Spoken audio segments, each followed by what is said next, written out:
Salam kardeş, hoş gördük her birinizi. Kardeş gördüğünüz bu 330 baş şişək, birinci, ikinci qarına xam şişəklər satılır. Kimler istəsə səhifədə nömrəmiz olacaq, əlaqə saxlasın. Xahiş edirəm kanala abunə olmağı, videonu bəyənməyi unutmayın. Gördüğünüz bax bu 330 baş bax belə baldır da yəni. Super damazlıq şişəklər satılır.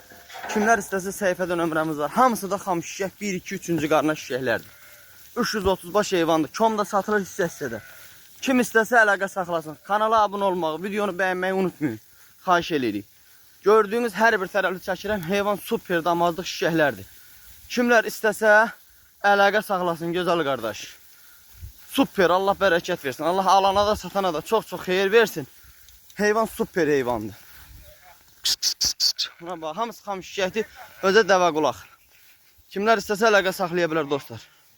Buyurun baxın, özünüz əlaqə saxlayın.